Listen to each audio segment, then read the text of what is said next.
breaking news today. Please subscribe and then check notification box to get all breaking news alerts. Unfolding, players have sick surprise for cops protecting them, shut Super Bowl down if they do.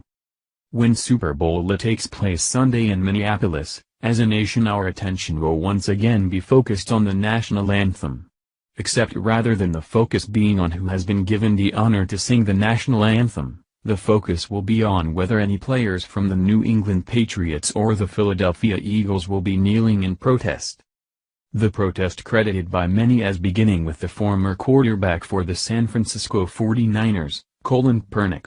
Love him or hate him, his protest began a conversation at a national level about perceived racial injustice and police brutality. His actions, praised by some and heavily criticized by others, eventually inspired other football players and athletes to also take a knee in solidarity. The NFL has suffered flagging attendance and sagging ratings as the #TakeATheKnee protests during the national anthem have continued throughout this football season. Many Americans are simply choosing to tune out this Super Bowl Sunday, however, making the active decision that they simply have better things to do than support a professional football league that many believe do not have the common decency to honor the sacrifice of veterans and active duty military men and women, law enforcement, and first responders.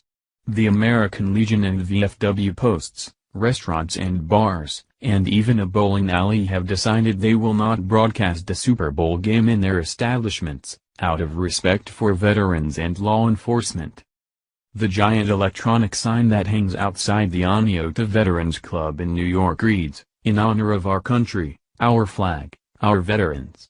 The Knights of Columbus chapter in Longview, Texas decided to end a decades-old tradition of broadcasting the game. They cite the reason being over their disgust with the national anthem protests.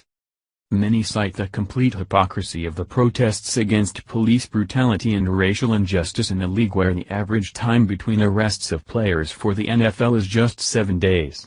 While the record without an arrest is just slightly over 2 months or 65 days, according to NFLarrest.com.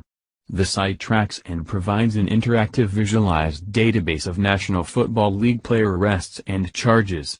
Players are arrested for a wide variety of crimes including drunk driving, drug offenses, domestic violence, assault and battery, gun violations, disorderly conduct, resisting arrest, theft, burglary, rape and even murder.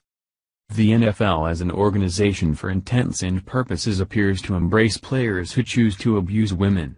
According to a report in the Chicago Tribune, in the first round of the 2017 draft, the Oakland Raiders drafted Garyon Conley, who has been accused of rape. In the second round, the Cincinnati